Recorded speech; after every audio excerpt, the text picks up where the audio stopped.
ಮೊನ್ನೆ ಸುರಿದಂತ ಮಳೆ, ಬರೀ 1 ರಿಂದ 2 ಗಂಟೆ ಸುರಿದಂತ ಮಳೆಗೆ ಇನ್ನೂ ಕೂಡ ತತ್ತರಿಸಿ ಹೋಗಿದೆ ಬೆಂಗಳೂರು. ಇನ್ನೂ ಕೂಡ ಚೇತರಿಸಿಕೊಂಡಿಲ್ಲ.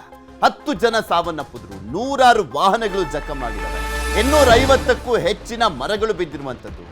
ರಾಜ್ಯ ಸರ್ಕಾರದ ಅಂಕಿ ಅಂಶದ ಪ್ರಕಾರನೇ 250 ಮರಗಳು, ಅದಿನ್ನೂ ಎಷ್ಟು ಬಿದ್ದಿದಾವೋ ಏನೋ. ಮಳೆ ಎಫೆಕ್ಟ್ಗೆ ನಲುಗಿ ಹೋಗಿರುವಂಥದ್ದು ರಾಜ್ಯದ ರಾಜಧಾನಿ ಬೆಂಗಳೂರು. ಅಂಡರ್ ಪಾಸ್ಗಳಲ್ಲಿ ನೀರು ಹೊರ ಹಾಕಿಲ್ಲ, ಕೆಲ ಏರಿಯಾಗಳಲ್ಲಿ ಮರಗಳ ತೆರವೇ ಆಗಿಲ್ಲ, ಮರಗಳನ್ನ ತೆರವೆ ಮಾಡಿಲ್ಲ, ಇನ್ನೂ ಎಷ್ಟೋ ಕಡೆ ಹಾಗೆ ಬಿದ್ದಿದೆ. GBA ಬೆಸ್ಕಾಂ ಸಮನ್ವಯತೆ ಇಲ್ಲ, ಜನರು ಸಂಕಷ್ಟವನ್ನ ಅನುಭವಿಸ್ತಾ ಇದ್ದಾರೆ. ಯಾರು ನರಕ ಯಾತನೆ ಅನುಭವಿಸ್ಬೇಕು, ಅಲ್ಲಿ ಏನು ಕೂಡ ಸಮಸ್ಯೆ ಬಗೆಯಿರಲಿಲ್ಲ ಅಂದ್ರೆ ಜನಸಾಮಾನ್ಯರಷ್ಟೇ.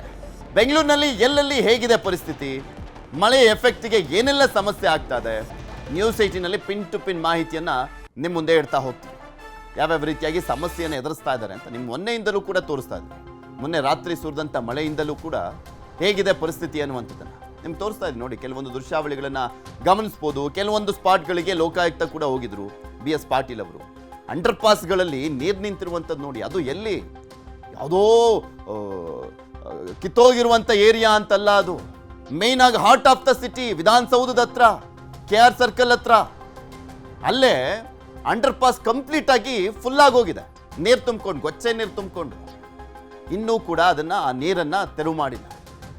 ಎಷ್ಟರ ಮಟ್ಟಿಗೆ ಬೇಜವಾಬ್ದಾರಿ, ಪ್ಲಾನಿಂಗ್ ಅನ್ನುವಂಥದ್ದಿಲ್ಲ, GBA ರೆಡಿನೇ ಆಗಿಲ್ಲ, ಸ್ಪಷ್ಟವಾಗಿ ಗೊತ್ತಾಗ್ತಾ ಇದೆ. ಇದೆಲ್ಲದ್ರ ಬಗ್ಗೆನೂ ಕೂಡ ಇನ್ನಷ್ಟು ಮಾಹಿತಿಯನ್ನ ಕೊಡ್ತಾ ಹೋಗ್ತಾರೆ ನಮ್ಮ ಪ್ರತಿನಿಧಿ ಹೆಬ್ಬಾಕ ತಿಮ್ಮೇಗೌಡರು ನಮ್ಮ ಜೊತೆ ನೇರ ಸಂಪರ್ಕದಲ್ಲಿ ಜಾಯ್ನ್ ಆಗಿದ್ದಾರೆ. ತಿಮ್ಮೇಗೌಡ್ರೆ, ಮೊನ್ನೆಯಿಂದಲೂ ಇಂಥದ್ದೇ ಪರಿಸ್ಥಿತಿ, ಹೇಳ್ಕೊಳ್ಳೋದಕ್ಕೆ ಮಾತ್ರ ಬ್ರ್ಯಾಂಡ್ ಹೆಸರು, ಬ್ರ್ಯಾಂಡ್ ಬೆಂಗಳೂರು ಅಂತ, ಆಗ್ತಿರುವಂಥದ್ದೆಲ್ಲ ಬ್ಯಾಡ್ ಬೆಂಗಳೂರೇ. ಆದರೆ ಈ ವ್ಯವಸ್ಥೆನೇ ಸರಿ ಆಗ್ತಾ ಇಲ್ಲ ಅಂದ್ರೆ ಇನ್ನು ಹೇಗೆ ಅಂತ, ಇನ್ನು ಯಾವಾಗ ಸರಿ ಹೋಗುತ್ತೆ? ಇಲ್ಲಿ ಎಲ್ಲವೂ ಕೂಡ ಟೆಂಪ್ರರಿ ಅನ್ನುವಂಥ ರೀತಿಯಲ್ಲಿ ಬರ್ತಾರೆ, ಉತ್ತರ ಕೊಡ್ತಾರೆ, ಎಲ್ಲ ಕಡೆ ಸೈಟ್ ವಿಸಿಟ್ ತರ ಪಿಕ್ನಿಕ್ ಹಾಕೊಂಡು ಎಲ್ಲರೂ ಓಡಾಡ್ತಾರೆ. ಆದರೆ ಆ ಸಮಸ್ಯೆಗಳು ಮಾತ್ರ ಹಾಗೆ ಇರ್ತವೆ. ಹೌದು, ಖಂಡಿತವಾಗಿಯೂ ಪೃಥ್ವಿರಾಜ್. ಯಾಕಂತ ಹೇಳಿದ್ರೆ ಇದು ಆಡಳಿತ ವರ್ಗಕ್ಕೆ ಚುರುಕು ಮುಟ್ಟಿಸ್ಲಿಲ್ಲ ಅಂದ್ರೆ ಯಾವ ರೀತಿಯಾಗಿ ಜನಸಾಮಾನ್ಯರು ತತ್ತರಿಸಿ ಹೋಗ್ತಾರೆ. ಅದರಲ್ಲೂ ಕೂಡ ವಿಪತ್ತು ಅಂದ್ರೆ ಮಳೆ ಹಾನಿಯಿಂದಾಗಿ ಯಾವ ರೀತಿಯಾಗಿ ಜನಸಾಮಾನ್ಯರು ತತ್ತರಿಸುವಂತಾಗುತ್ತೆ ಅನ್ನೋದಕ್ಕೆ ಕಳೆದ 2 ದಿನಗಳ ಹಿಂದೆ ಸಿಲಿಕಾನ್ ಸಿಟಿ ಬೆಂಗಳೂರಿನಲ್ಲಿ ಬಿದ್ದಂಥ ಮಳೆಯೇ ಸಾಕ್ಷಿ. ಇದೀಗ ನಾನು ಬೆಂಗಳೂರಿನ ಔಟ್ ಆಫ್ ದಿ ಸಿಟಿ ರಾಜ್ಯದ ಶಕ್ತಿ ಕೇಂದ್ರವಾಗಿರ್ತಕ್ಕಂಥ ವಿಧಾನಸೌಧದ ಕೂಗಳತೆ ದೂರದಲ್ಲಿರ್ತಕ್ಕಂಥ KR ಸರ್ಕಲ್ನ ಅಂಡರ್ ಪಾಸ್ನ ಬಳಿ ಇದ್ದೀನಿ.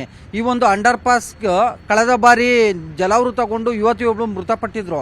ಆ ಒಂದು ದುರಂತದ ಬಳಿಕ GBAನಿಂದ ಅಂದರೆ BBMPಯಿಂದ 4 ಕೋಟಿ ರು ವೆಚ್ಚದಲ್ಲಿ ಇಲ್ಲಿ ದುರಸ್ತಿಯನ್ನು ಮಾಡಲಾಗಿತ್ತು. ಆದರೆ ದುರಸ್ತಿ ಮಾಡಿದ್ರು ಕೂಡ ಎಲ್ಲ ಒಂದು ಕಡೆಗೆ ಇದನ್ನು ಸರಿಯಾಗಿ ನಿರ್ವಹಣೆಯನ್ನು ಮಾಡಿಲ್ಲ. ಪರಿಣಾಮವಾಗಿ ಕಳೆದ 2 ದಿನಗಳ ಹಿಂದೆ ಬಿದ್ದಂಥ ಧಾರಾಕಾರ ಮಳೆಯಿಂದಾಗಿ ಈ ಒಂದು ಅಂಡರ್ ಪಾಸ್ ಸಂಪೂರ್ಣವಾಗಿ ಜಲಾವೃತಗೊಂಡಿತ್ತು. ಆದರೆ ಈ ಒಂದು ಜಲಾವೃತಗೊಂಡಿರ್ತಕ್ಕಂಥ ಈ ಒಂದು ಅಂಡರ್ ಪಾಸ್ನಲ್ಲಿ ನೀರನ್ನು ಹೊರ ಹಾಕುವಲ್ಲಿ ಎಲ್ಲ ಒಂದು ಕಡೆಯಾಗಿ GBA ಅಧಿಕಾರಿಗಳು ಬೇಜವಾಬ್ದಾರಿಯನ್ನು ತೋರಿದ್ರ ಅಂತ. ಯಾಕಂತ ಹೇಳಿದ್ರೆ ನಾನು ಈಗಾಗಲೇ ಹೇಳಿದಂತೆ ಈ ಒಂದು KR ಸರ್ಕಲ್ ಬಳಿ ಇರ್ತಕ್ಕಂಥ ಈ ಅಂಡರ್ ಪಾಸ್ ಏನಿದೆ, ಇದು ರಾಜ್ಯ ಮತ್ತು ಹೊರ ರಾಜ್ಯ ಮತ್ತು ಬೆಂಗಳೂರು ಸಿಟಿಯ ಪ್ರಮುಖ ಬಡಾವಣೆಗಳಿಗೆ, ಪ್ರಮುಖ ಏರಿಯಾಗಳಿಗೆ ಒಂದು ರೀತಿ ಸಂಪರ್ಕ ಕಲ್ಪಿಸುವಂಥ ಒಂದು ಪ್ರಮುಖವಾದಂಥ ಒಂದು ವೃತ್ತ ಇದು. ಈ ಒಂದು ವೃತ್ತದಲ್ಲಿ ಬೆಂಗಳೂರು ದಕ್ಷಿಣ ಭಾಗಕ್ಕೆ ತೆರಳುವಂಥ ಒಂದು ಈ ವಾಹನಗಳೇನಿದ್ದಾವೆ, ಇಲ್ಲಿ ಫ್ರೀ ಲೆಫ್ಟ್ ಇತ್ತು. ಅಂದರೆ ಈ ಒಂದು ಅಂಡರ್ ಪಾಸ್ನಲ್ಲಿ ಸಹಜವಾಗಿ ಫ್ರೀ ಲೆಫ್ಟಾಗೆ ಟ್ರಾಫಿಕ್ ಇಲ್ಲದೆ ತೆರಳುತ್ತಾ ಇದ್ರು.